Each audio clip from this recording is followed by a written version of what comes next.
North east में बारिश ने मचाई बड़ी तबाही। अब तक 32 लोगों की मौत अभी भी ठीक नहीं है यहां पर हालात। असम के 15 से अधिक जिलों में 78,000 लोग प्रभावित। बारिश और बाढ़ की वजह से मणिपुर में 3,802 लोग प्रभावित हुए हैं। 883 घर हुए क्षतिग्रस्त। बड़ी संख्या में सड़कों पर पहुंचा नुकसान। गृह मंत्री अमित शाह ने असम, अरुणाचल और सिक्किम के मुख्यमंत्रियों से फोन पर बात की है। बारिश की वजह से बिगड़े हालात के बारे में जानकारी ली है। केंद्र सरकार की तरफ से हर संभव मदद का भरोसा दिया है। पीएम मोदी आज दिल्ली में अंतर्राष्ट्रीय वायु परिवहन संघ की 81वीं आम बैठक में शामिल होंगे। वैश्विक विमानन सीईओ को करेंगे संबोधित। 42 सालों के बाद भारत में हो रही है IATA की अहम आम बैठक। आज से 4 जून तक पहली बार भारत के दौरे पर पराग्वे के राष्ट्रपति सैंटियागो पेना रहेंगे। प्रधानमंत्री मोदी के साथ द्विपक्षीय संबंधों की करेंगे समीक्षा। राष्ट्रपति द्रौपदी मुर्मू से भी मिलने का है प्लान। तो वहीं मोदी सरकार के 11 साल पूरे होने पर संकल्प से सिद्धि तक अभियान चलाएगी बीजेपी। दिल्ली ऑफिस में आज होगी पहली बैठक। 52 पदाधिकारियों की बनाई गई है टीम। हिमाचल प्रदेश के सोलन में आज भारतीय सेना के सम्मान में निकाली जाएगी तिरंगा यात्रा। बीजेपी अध्यक्ष और केंद्रीय मंत्री जेपी नड्डा शामिल होंगे। पुणे में शरद पवार और अजित पवार की अकेले में हुई मुलाकात। 5 से 7 मिनट तक चाचा भतीजे में बात हुई। शुगर कोऑपरेटिव समूह की बैठक में शरद और अजित हुए थे शामिल। केंद्रीय कृषि मंत्री शिवराज सिंह चौहान का आज बिहार दौरा। पूर्वी चंपारण के पीपरा कोठी कृषि विज्ञान केंद्र में किसानों के साथ करेंगे संवाद। आज किन किन राज्यों में बारिश का अलर्ट जारी किया गया है? पूर्वोत्तर के राज्यों में मूसलाधार बारिश के बाद क्या स्थितियां हैं? मौसम से जुड़ा पूरा अपडेट आपको दिखा देते हैं फटाफट 9 सेकंड न्यूज में। सिक्किम और पूर्वोत्तर भारत में मध्यम से भारी बारिश की आशंका है। हिमाचल, उत्तराखंड, कर्नाटक, केरल में कुछ स्थानों पर भारी बारिश हो सकती है। अरुणाचल में मदद के लिए पहुंची सेना। बाढ़ प्रभावित इलाके से 14 लोगों को रेस्क्यू किया गया। राहत बचाव में MI-17 हेलीकॉप्टर की सहायता ली गई। सड़कें जलमग्न होने की वजह से इम्फाल में चलानी पड़ रही है बोट। अस्पताल में फंसे गंभीर मरीजों को बोट से निकाला गया। लोगों की मदद कर रही राहत बचाव टीमें। इम्फाल में भारी बारिश के बाद बाढ़ जैसे हालात बन गए हैं। मेडिकल अस्पताल के अंदर भरा कई फीट तक पानी। डॉक्टर्स के आवासीय परिसर में भी हर तरफ पानी ही पानी आ रहा नजर। बाढ़ प्रभावित इलाके में पहुंचे त्रिपुरा के मुख्यमंत्री माणिक साहा। अगरतला में बाढ़ प्रभावित क्षेत्रों और राहत शिविरों का दौरा किया। लोगों से बातचीत कर हालचाल पूछा। मिजोरम में मुसीबत बनकर बरसी बारिश। भारी बारिश के बीच लावंग तलाई में एक इमारत ढह गई। किरेन रिजिजू ने साझा किया हैंगिंग ब्रिज से नदी पार कर रहे एक शख्स का वीडियो। कहा कि बेहद सावधानी के साथ पार करें नदियां। सरकार की तरफ से मिलेगी हर जरूरी मदद। दिल्ली NCR में रविवार को बारिश हुई। मानसून से पहले ही बारिश हो रही है जिसकी वजह से टेम्परेचर गिरा। गर्मी से कुछ हद तक राहत मिली। दिल्ली में तेज हवाओं के कारण टूटकर गिरा पेड़। तिलक ब्रिज के पास रोड पर यह पेड़ गिर गया टूटकर। काफी देर तक बाधित रहा यातायात। उत्तराखंड के चमोली जिले में स्थित हेमकुंड साहिब में बर्फबारी। हेमकुंड साहिब की यात्रा करने वाले तीर्थयात्रियों की मुश्किलें बढ़ गई हैं। हेमकुंड में जमी करीब 4 इंच पर। कौन सा डेलीगेशन कहां पहुंचा? कहां डेलीगेशन ने बापू को श्रद्धांजलि अर्पित की? पीयूष गोयल ने क्यों जताया फ्रांस का आभार? कूटनीति से जुड़ा पूरा अपडेट जानिए 9 सेकंड न्यूज में। रविशंकर प्रसाद के नेतृत्व वाले सर्वदलीय प्रतिनिधिमंडल ने लंदन के टेविस्टॉक स्क्वायर पर महात्मा गांधी को श्रद्धांजलि अर्पित की। रविशंकर ने कहा कि पाक प्रायोजित आतंकवाद के इस युग में बापू के संदेश महत्वपूर्ण है। लंदन में सर्वदलीय प्रतिनिधिमंडल ने भारतीयों को संबोधित भी किया। रविशंकर प्रसाद ने कहा पाकिस्तान में नहीं है लोकतंत्र। युद्ध में हारने वाले आसिम मुनीर को बनाया फील्ड मार्शल। लंदन में प्रियंका चतुर्वेदी ने पाकिस्तान को बेनकाब किया। कहा भारत में हुआ समिट G20 तो वहीं पाकिस्तान में है टेररिस्ट 20। भारत ने चीन के रडार सिस्टम को भी जान लिया। स्पेन में बोली भारतीय सर्वदलीय प्रतिनिधिमंडल की नेता कनिमोची। भारत को नहीं किया जा सकता ब्लैकमेल। आतंकवाद और उसे प्रायोजित करने वाले देशों के बीच नहीं करेंगे कोई अंतर। स्पेन में एसपी सांसद राजीव राय ने कहा कि पाकिस्तान के डीएनए में आतंकवाद है। हर आतंकी घटना से उससे जुड़े होते हैं तार और अगर पाकिस्तान ने फिर हमला किया तो इतनी आसानी से नहीं करेंगे संघर्ष विराम।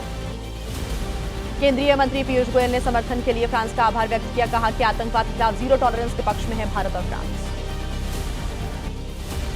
ऑपरेशन सिंदूर को लेकर एबीपी न्यूज से बोले बाबा रामदेव, भारत ने पाकिस्तान को उसकी हद याद दिलाई।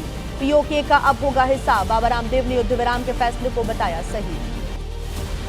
कांग्रेस अध्यक्ष मल्लिकार्जुन खड़गे ने ऑपरेशन सिंदूर पर संसद का विशेष सत्र बुलाने की मांग दोहराई है। कहा है कि पाकिस्तान भी अपनी संसद बुलाकर कर रहा है चर्चा।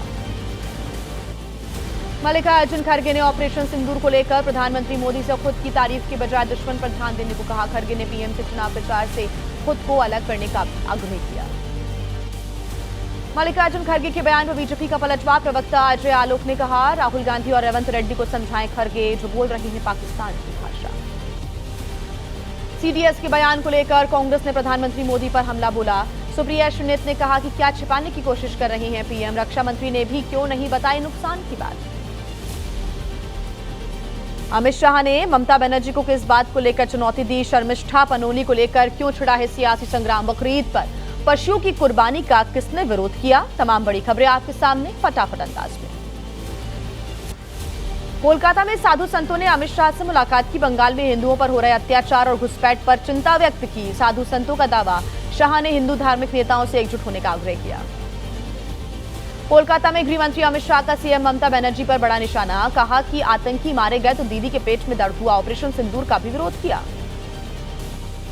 अमित शाह का ममता बनर्जी को चैलेंज का, हिम्मत है तो बिना हिंसा के कराकर दिखाएं चुनाव। दीदी की खुद जब्त हो जाएगी जमानत। 2026 में बंगाल में बनेगी बीजेपी की सरकार। अमित शाह का ममता बनर्जी पर तीखा प्रहार। कहा कि ममता ने बांग्लादेशियों के लिए हमारे देश की सीमाओं को खुला छोड़ दिया। उनके आशीर्वाद से ही हो रही है घुसपैठ। अमित शाह पर टीएमसी का पलटवार। सांसद सागरिका घोष ने कहा कि लोगों को बांटने में लगे हैं अमित शाह। गृह मंत्री के तौर पर भी फेल साबित हुए, उन्हें दे देना चाहिए इस्तीफा। कांग्रेस नेता अधीर रंजन चौधरी ने भी ममता बनर्जी पर निशाना साधा। कहा कि बंगाल में अपराधियों को मिलती है सरकारी मदद। चुनावों में टीएमसी को जबरदस्ती बहुमत दिलाना पुलिस का एकमात्र काम है। शर्मिष्ठा पनोली की गिरफ्तारी पर कोलकाता पुलिस ने कहा कि कुछ सोशल मीडिया अकाउंट्स फैला रहे हैं गलत जानकारियां। शर्मिष्ठा को पाकिस्तान विरोधी नहीं, नफरत फैलाने वाले वीडियो के लिए गिरफ्तार किया गया। यूपी के सीएम योगी आदित्यनाथ की आज बड़ी बैठक होनी है। आने वाले त्योहारों के मद्देनजर कानून व्यवस्था को लेकर करेंगे बैठक। यूपी के मुरादाबाद में विश्व हिंदू परिषद ने बकरीद पर पशुओं की कुर्बानी का विरोध किया। बीएचपी नेता राजकमल गुप्ता ने कहा, सांकेतिक कुर्बानी करें मुसलमान। बकरीद पर पशुओं की कुर्बानी के विरोध पर भड़के समाजवादी पार्टी के नेता एसटी हसन। कहा कि मुसलमानों का दिल दुखाने की कोशिश हिंदू भी चढ़ाते हैं बलि। बकरीद पर जानवरों की कुर्बानी को लेकर उठे विवाद पर बोले महाराष्ट्र अल्पसंख्यक आयोग के अध्यक्ष प्यारे खान, सिर्फ उन्हीं जानवरों की दी जाए कुर्बानी जिनकी इजाजत होती है। बकरीद को लेकर बोले यूपी के गाजियाबाद से बीजेपी विधायक नंदकिशोर गुर्जर, पशु नहीं केक काटकर आप त्योहार मनाएं। गोवंश हत्या रोकने के लिए पुलिस को भी लेटर लिखा। भोपाल से बीजेपी के सांसद आलोक शर्मा ने जिम में मुस्लिम ट्रेनर्स पर जताई आपत्ति। कहा कि उन्हें बहनों को ट्रेन करने का कोई अधिकार नहीं है। मध्य प्रदेश में नहीं चलेगा लव और लैंड जिहाद। आलोक शर्मा के मुस्लिम ट्रेनर्स वाले बयान पर कांग्रेस विधायक आरिफ मसूद का पलटवार। कहा कि जोकरगिरी से बाहर आए बीजेपी के सांसद, जिम चलाना अपराध नहीं होता।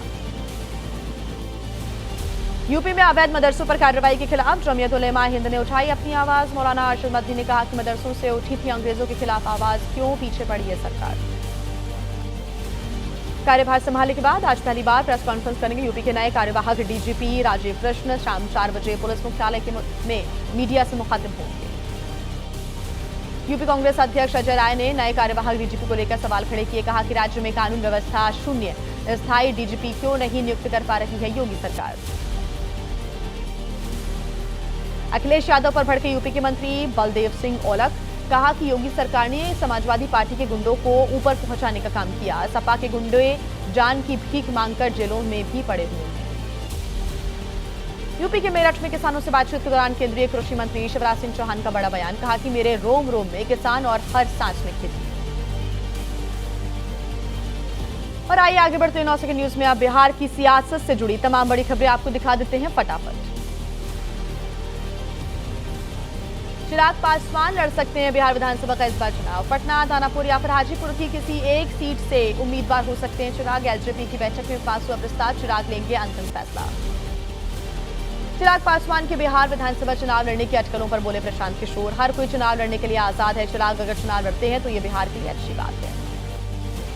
चिराग पासवान के बिहार में चुनाव लड़ने की अटकलों पर जेडीयू प्रवक्ता मनीष यादव ने कहा, पार्टी का हर कार्यकर्ता चाहता है कि चिराग पासवान चुनाव लड़े, लेकिन चुनाव लड़ना या न लड़ना ये उनकी निजी इच्छा हो सकती है। चिराग पासवान को लेकर बोले आरजेडी प्रवक्ता मृत्युंजय तिवारी, बीजेपी और जेडीयू मिलकर चिराग की पार्टी की कर रही है उपेक्षा। सबको पता है कि चुनाव में डूबेगी एनडीए की नाव। तेज प्रताप यादव के सोशल मीडिया पोस्ट पर जेडीयू का तीखा पलटवार। राजीव रंजन ने कहा, उत्तराधिकारी को लेकर तेज प्रताप और तेजस्वी में द्वंद्व, दो खेमों में बटा है लालू परिवार। बिहार के मुजफ्फरपुर की नाबालिग रेप पीड़िता की पटना के अस्पताल में मौत हो गई। कांग्रेस का आरोप, रेप पीड़िता को अस्पताल में भर्ती होने के लिए करना पड़ा घंटों इंतजार। जेडीयू बीजेपी सरकार को ठहराया जिम्मेदार। पटना में रेप पीड़िता की मौत पर राहुल गांधी ने एक्स पर लिखा, अगर समय पर इलाज मिला होता तो बचाई जा सकती थी दलित नाबालिग बेटी की जान। डबल इंजन सरकार ने जीवन रक्षा में भी बरती घोर लापरवाही। रेप पीड़िता की मौत के विरोध में पटना में कांग्रेस का प्रदर्शन। सीएम नीतीश कुमार और स्वास्थ्य मंत्री मंगल पांडे का मांगा इस्तीफा। आज यूथ कांग्रेस भी करेगी विरोध प्रदर्शन। देश में लगातार बढ़ रहे कोरोना के मामलों को देखते हुए स्वास्थ्य विभाग अलर्ट मोड पर है। किस राज्य में कितने एक्टिव केसेस हैं और क्यों भारत दौरे पर हैं इलॉन मस्क के पिता। 9 सेकंड न्यूज में देखिए पूरा अपडेट। 5 दिन की यात्रा पर भारत आए हैं इलॉन मस्क के पिता एरॉन मस्क। दौरे के दौरान कई जरूरी बैठकों में हिस्सा लेंगे। कारोबार पर फोकस रहेगा। रामलला के दर्शन भी करेंगे। दिल्ली के बाटला हाउस इलाके में मकानों को गिराने के खिलाफ याचिका पर आज सुप्रीम कोर्ट में सुनवाई होगी। 40 याचिकाकर्ताओं ने कहा कि उनका पक्ष सुने बगैर शुरू की गई प्रक्रिया। असम सरकार की नीति के खिलाफ दाखिल याचिका पर सुप्रीम कोर्ट में आज सुनवाई। याचिका में कहा गया, बगैर उचित प्रक्रिया के घुसपैठिया करार देकर लोगों को किया जा रहा है बांग्लादेश डिपोर्ट। देश में कोरोना के मामलों में इजाफा हो रहा है। कोविड के एक्टिव मरीजों की संख्या बढ़कर हो गई है 3758। वहीं अस्पतालों से 1818 मरीज डिस्चार्ज भी हुए। कोरोना से अब तक 28 लोगों की मौत। महाराष्ट्र और आइए फटाफट अंदाज में आपको दिखा देते हैं अपराध जगत की बड़ी खबरें 9 सेकंड न्यूज में। जयपुर में बदमाश को पकड़कर लेके जा रही पुलिस टीम पर हमला हो गया। वहीं अपराधी को छुड़ाने की कोशिश करने लगे लोग। गाड़ी में भी जमकर तोड़फोड़ कर दी। कांस्टेबल के साथ की हाथापाई। गाजियाबाद के राजनगर एक्सटेंशन में युवकों के बीच फायरिंग हो गई। गोली लगने से एक युवक की मौत हो गई। एक युवक की हालत गंभीर। पुलिस ने आरोपियों के खिलाफ मामला दर्ज किया। इंदौर में रिटायर प्रिंसिपल से साइबर ठगी की कोशिश हुई। बैंक मैनेजर की सूझबूझ से ठगी से बची महिला। साइबर ठगों ने पूरी रात डिजिटल अरेस्ट कर रखा। डर दिखाकर मांगे थे 1 करोड़ रुपए। मुजफ्फरनगर में मौलवी की करतूत। पढ़ाने के बहाने नाबालिग लड़की के साथ दरिंदगी। लड़की के परिजनों की शिकायत पर मामला हुआ दर्ज। आरोपी मौलवी पहुंचा जेल। नागपुर में पकड़ा गया नशीले पदार्थों की तस्करी का मामला। पुलिस ने बरामद की नशीली दवाइयों की बहुत बड़ी खेप। 41,000 नशीली दवाइयां बरामद हुई। 2 तस्कर गिरफ्तार। मथुरा के थाना बरसाना में होटल के टॉयलेट में बर्तन धोने का मामला सामने आया। पुलिस ने वीडियो जो वायरल हुआ उस पर संज्ञान लिया और होटल मालिक को गिरफ्तार कर लिया है। नाबालिग लड़के से धुलवाई जा रही थी प्लेट्स। विदेश में बैठे आतंकी जीवन फौजी के 2 गुर्गे अमृतसर में गिरफ्तार किए गए। मुठभेड़ के दौरान एक बदमाश को पुलिस की गोली लगी। फर्नीचर की दुकान पर की थी फायरिंग। और आइए अब आपको दिखा देते हैं आपके राज्य का क्या हाल है। 9 सेकंड न्यूज में जानिए अलग अलग राज्यों की बड़ी खबरें। झांसी में बीएड प्रवेश परीक्षा के दौरान कैमरे में कैद हुए नकल करते हुए कैंडिडेट्स। शिक्षक भी करवा रहे थे कैंडिडेट्स की नकल। वहीं कमांड कंट्रोल रूम से की जा रही थी सभी परीक्षा केंद्रों की निगरानी। बस्ती में पेट्रोलियम कंपनी के गैस टैंकर के केबिन में लगी भीषण आग। चालक ने किस तरह से ग्रामीणों की मदद से आग पर काबू पा लिया। टल गया एक बहुत बड़ा हादसा। जयपुर के बस्ती इलाके में जमीन विवाद में 2 पक्षों में विवाद हो गया। दोनों तरफ से हुए पथराव में कई लोग घायल हो गए। पुलिस ने दोनों पक्षों से कई लोगों को हिरासत में लिया। राजस्थान के सिरोही में नारियल से भरे हुए ट्रक में आग लग गई। पाली से सूखे नारियल की बोरियां लेकर यह ट्रक जा रहा था। शॉर्ट सर्किट की वजह से आग लगने की आशंका। चालक ने ट्रक से कूदकर अपनी जान बचाई। राजस्थान के दौसा में नीम के पेड़ में रहस्यमयी तरीके से आग लग गई। ग्रामीणों ने फायर ब्रिगेड की मदद से आग पर काबू पाया। नीम के पेड़ में आग लगने का कारण फिलहाल साफ नहीं। बिहार के दरभंगा में धार्मिक स्थल में तोड़फोड़, असामाजिक तत्वों ने धार्मिक स्थल में घुसकर तोड़फोड़ की। घटना से लोगों में गुस्सा है। आसपास के सीसीटीवी फुटेज खंगाले जा रहे हैं।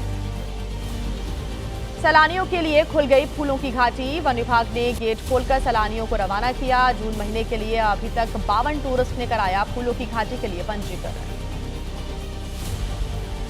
झांसी में और आइए अब आईपीएल समेत खेल से जुड़ी तमाम बड़ी खबरें दिखा देते हैं आपको फटाफट अंदाज में। पंजाब किंग्स ने मुंबई इंडियंस को 5 विकेट से हराकर आईपीएल के फाइनल में अपनी जगह बना ली है। 204 रनों का लक्ष्य 6 गेंद पहले हासिल कर लिया। 11 साल के बाद फाइनल में पहुंची है पंजाब की टीम।